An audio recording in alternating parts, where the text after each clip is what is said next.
Let's say shalom, kolo yimla, Yahweh Ba'ashem Yahushai. Square Dabana Sedels of GMS, honor to the Akim, and peace and bless you, brothers and sisters that listen for the elect, kolo yimla, Yahweh Ba'ashem Yahushai. Finally got my voice back to some degree, kolo yimla, Yahweh Ba'ashem Yahushai. Underneath the weather. The Most High is good, man. Bounce back quick. And, I heard a Christian oversay this not too long ago, and also seen on the House of Consciousness with Tazariak debating some Christian on, did Adam and Eve have parents, or were there other people in the garden? And of course, according to the scriptures, there were other people in the garden, man. And that's a common misconception in Christianity as well as Islam, man. Like people thinking it was just Adam and Eve, just two people on the planet Earth, man, and they were naked, and which we already did videos on this since times past, broke this down. But, just revisit it through the spirit, man, because it has been brought up again. And we broke down already, we have videos on that. The rib, what I mean, they were naked. The serpent, which that was a characteristic of a certain man. Fruit is philosophy. The different trees are the different nations, or the philosophies of the nations, man. It wasn't just two people, okay? That's a common misconception in these religions, man. Okay, because they don't have the proper understanding. All right, now let's get this first scripture, Genesis, the first chapter. And that's another thing they get wrong too. Let's get it, Genesis chapter 1, verse 24. All right. Let's see, Genesis 1:20. And God said, which the word there for God is Elohim, or the Elohim, what they say, which is the angels or the powers. Yahushua and the Elohim or the angels, which was given a blueprint for creation. And we know a day is 1,000 years. And God said, let the waters bring forth abundantly the moving creature, and have life, and fowl that may fly above the earth in the open firmament of heaven. Let me just say verbatim, and God created great whales and every living creature. Creature, it says, that moveth, which the waters brought forth abundantly, and their kind, and every winged fowl after his kind. And God saw that it was good, the Elohim. And God blessed them, saying, be fruitful and multiply, and fill the waters. Let me read that again, verse 21, the point I'm going to get. And the Elohim created great whales and every living creature that moveth, including man. Right? Is not man a creature? Scripture says, when you verbatim, briefly paraphrase 2 Corinthians 5:17, it says, if you be in the Mashiach, you're a new creature. All things are passed away, and all things are become new. Briefly paraphrasing it, man. So man is a creature, man. All right. It says every living creature that moveth, which the waters brought forth abundantly after their kind, and every winged fowl after his kind. And God saw that it was good, the Elohim. And Elohim blessed them, saying, be fruitful and multiply, and fill the waters and the seas, and let fowl multiply in the earth. And evening and morning were the 5th day. So man was created on the 5th day, man. Now we're going to go to the Apocrypha to further expound on that point when you read the book of 2nd Ezra, the 6th chapter. Because we know Ezra's played a pivotal part. He was known as Ezra's the scribe. He rewritten a lot of the records again, because the Babylonians, as we know, destroyed the temple. So Ezra was pivotal in us coming back, the reconstruction or building of the second temple, because he had to teach the law. And he also rewritten the records. And Ezra is also a prophet, man. All right. Went back to the bloodline of Aaron. All right. I think Phinehas, Eleazar, and Aaron, man. So, Ezra is a chief man of the Lord, man. All right. But let me get to the point, though. 2nd Ezra chapter 6, verse 38. And I said, O Yahweh Ba'ashem Yahushua, thou spakest from the beginning of the creation, even the first day, and said thus, let heaven and earth be made, and thy word was a perfect work, man. Koloyim la Yahweh Ba'ashem Yahushua. This creation is perfect, man. All right. You had that idiot from Pfizer talking about errors in the generic code. You are a devil and a demon, man. Okay? And you can't create anything, man. Your whole thing, you just want to change what's already there. All right? So your imperfect imagination. Right? Where you have to fuse with technology, man. It's just wickedness, man. All right? It says, and then was the spirit in darkness and silence on every side. The sound of man's voice was not yet formed. Let's jump on down. Then commandest thou a fair light to come forth of thy treasures, that thy work might appear. Let me jump on down. Verse 45. Upon the fourth day thou commandest that sun should shine, and the moon gave her lights, and the stars would be in order. Which we know a day was 1,000 years when you read the scripture, 2 Peter the 3rd chapter. And gavest them a charge to do service unto man that was to be made. See? Verse 47. Upon the fifth day thou settest unto the seventh part where the waters were gathered, that it should bring forth living creatures, fowls and fishes, and so it came to pass. So the dumb water without life brought forth living things at the commandment of the Most High. All right? That all people might praise thy wondrous works, which we know the Most High was working through the Alahayim. Thou didst ordain two living creatures, the one thou callest Enoch, and the other Leviathan. All right? One for the land, one for the sea. Thou didst separate the one from another for the seventh part. So man and beast were created on the same day. Let's read on.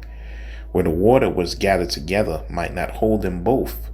Unto Enoch thou gavest one part, which was dried up on the third day, that he should dwell in the same part wherein are the 1,000 hills. But unto Leviathan thou gavest the seventh part, namely the moist, hast thou kept to be devoured of whom thou wilt and when. See? So man and beast were created the same day, the fifth day. We just read in Genesis the 1st chapter, every living creature. Now it says, let's read this and I'm going to jump back to Genesis 1. All right. So yes, there were more than one people, man. Okay. And after these, unto the sixth day, verse 53, thou gavest commandment unto the earth, and before thee it bring forth beasts, cattle, and creeping things. And after these, Adam also, whom thou madest Lord of all thy creatures, of him come we all, and the people whom thou hast chosen. So Adam was the chosen line out of the nations in the garden. Okay. The Adamites, man. That's why it tells you Genesis 5:1. He created he them and blessed them and called their name Adam. Okay. That's why we're going to jump back to Genesis 1 and I'm going to get Genesis 4. This is Genesis chapter 1, verse 26. And God said, which is Elohim, let us make man in our image and our likeness. Prove that is more than one being talking. Yahushua and angels. And let have dominion over the fish of the sea, and over the fowl of the air, and over the cattle, and over the earth, and every creeping thing that creepeth upon the earth.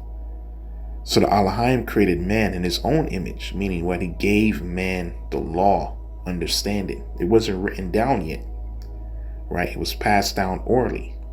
You see? That's how the Most High asked Cain and Abel for a blood sacrifice. How did they know about? And Cain knew that his sacrifice was mediocre, man, giving him the Most High fruit. The Most High asked for that. He knew he needed the blood sacrifice, and he knew that murdering his brother was wrong because they had the commandment. You see? Anyway, let's read on. It says, where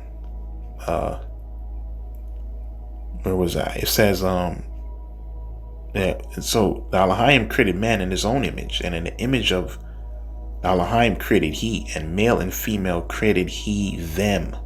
So, okay. And the Elohim blessed them and said unto them, be fruitful and multiply, and replenish the earth and subdue it, and have dominion over the fish of the sea, and over the fowl of heaven, and every living thing that moveth upon the earth. Okay. So he gave man the commandment.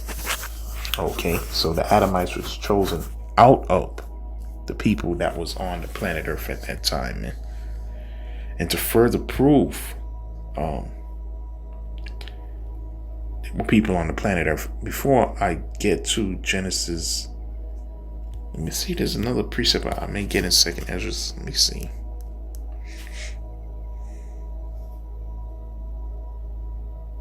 Let me see. There we go. There we go. See? Let me get that. 2 Ezra 3:3.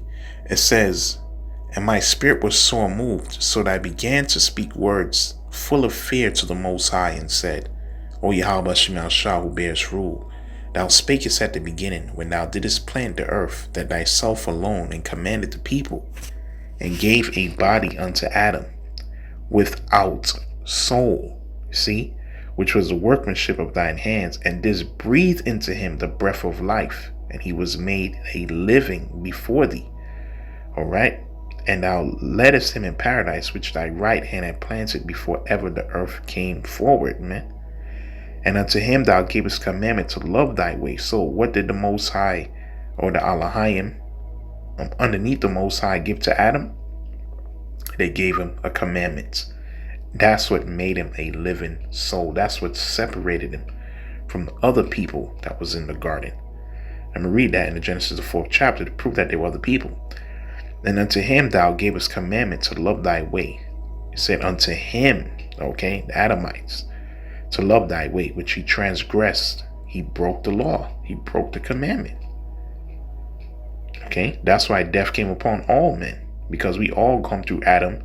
Because why? We all come through Noah, who had 3 sons, Shem, Ham, and Japheth, because the Most High had cleansed the earth, man, with the flood. So only that line, that chosen line, had remained. You see? But then the Most High made it go through Noah down to Shem, all the way down to Abraham, then Isaac and Jacob, which are the Adamites, or the Israelites, man, the sons of the power, which was also separated from the nations, man, because he gave us the law. You see? Now, that's why you read Baruch chapter 4, verse 1. And this whole lesson on the garden, which we did videos on this before, it's very, very long, but I'm just hitting this point to the spirit of Yahweh Shemel Shah. It's in Baruch 4:1. "This is the book of the commandments of the Most High, and the law that endured forever. All they that keep it shall come to life, but such as leave it shall die." And that's what Adam did in the garden. He left the commandments.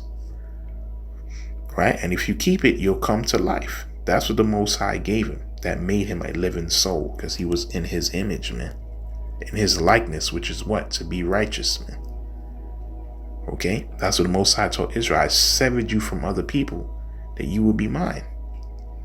Now, when you read about Cain, which that same wicked spirit in Cain came back, and I'm going to do a video on that.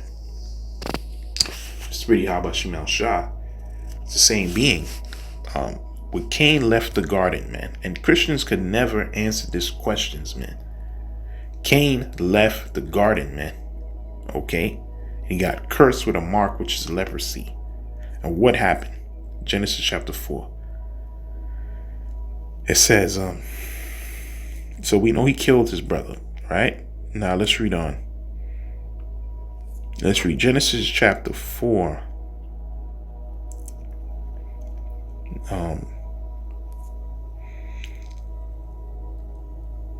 Genesis chapter 4, verse 10. "And he said, What hast thou done? The voice of thy brother cried unto me from the ground." I'm going to do another video on this spirit.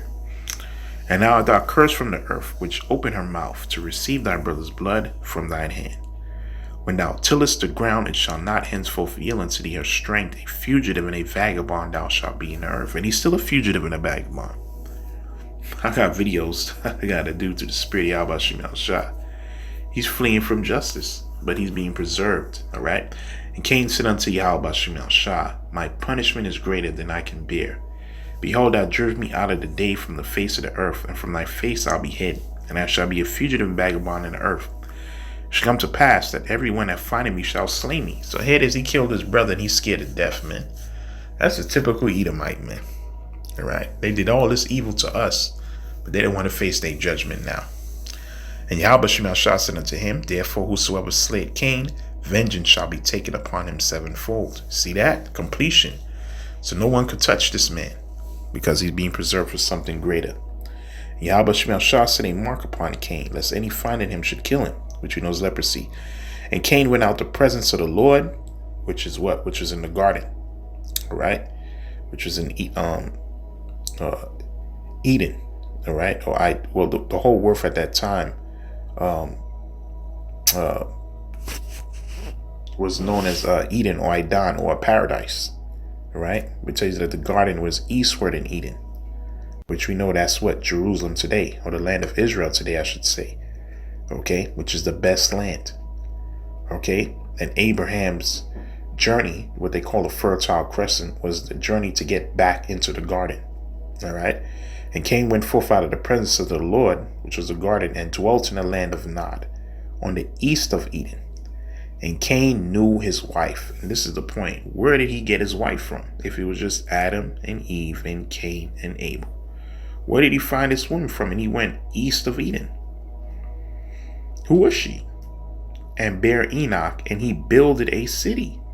So he built a city and called the name of the city after the name of his son Enoch. And unto Enoch was born Irad, and Irad begat Methujael, and Mujael begat Methusael. And who were the women that they were dealing with? 19. And Lamech took unto him 2 wives, man. And the name of Adah, and the name of the other was Zillah. So where was his descendants getting a woman from, man? And he went eastward of Eden. Where? See, so you see, y'all can't answer these basic questions, man. That's what you call dogma. That's what you call religious dogma, man. It doesn't make any sense. Okay? Some wicked satanic priests just said, listen, this is what it is, and you just have to go along with it. And you can't overturn it. Even though it cannot be proven. The scripture says to prove all things. So where did Cain and his descendants get their wives from in order to keep multiplying? Okay, now we know he came back as Aishah, because that line got wiped out, all of them in the flood, and only Noah and his 3 sons remained. You see? But his spirit came back into his descendant Aishah. It's the same story playing out all over again. Okay. So what separated us from the other nations in the garden, which we broke down before, the serpent also, which goes into spreading these devils today, that was the characteristic of a certain man. And the scripture says he was the most what? He was the most subtle beast in the field. Because you other nations, you're also known as beasts in the scriptures. You see, that's another misconception, man.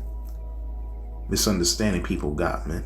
The Most High consider you nations as beasts because he weren't given the commandments. In fact, let me get what Solomon said. Ecclesiastes 3:18.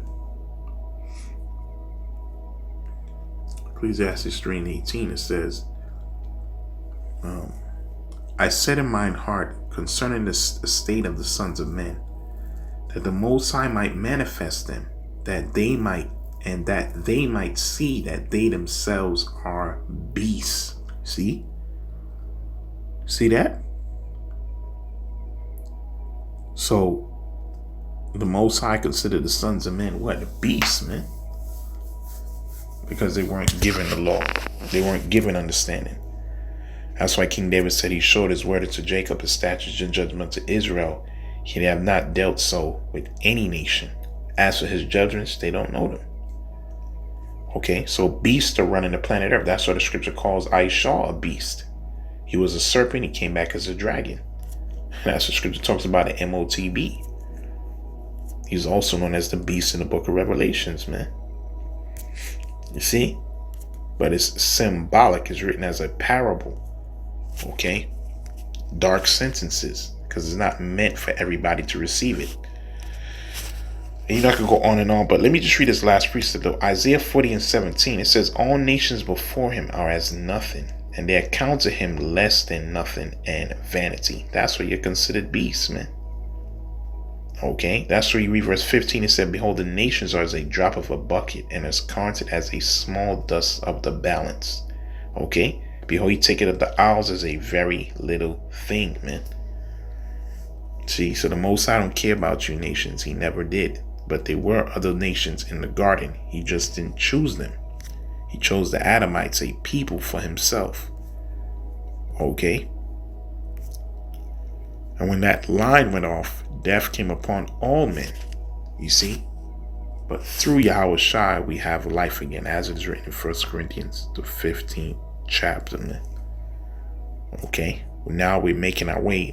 We're doing a 360 back to the garden, man. Okay, we lost our way. Now we found our way back. All right, it's the path to the garden, just like Abraham. It's a path back to the garden, man. Back to our first estate. Okay, which is what? Immortality, man. We got it right this time, man. But this time we coming through Yahushua, man. The tree of life, man. All right. So with that, I'm going to say, Kolim La Yahweh Ba'Shem Yahushua. Shalom.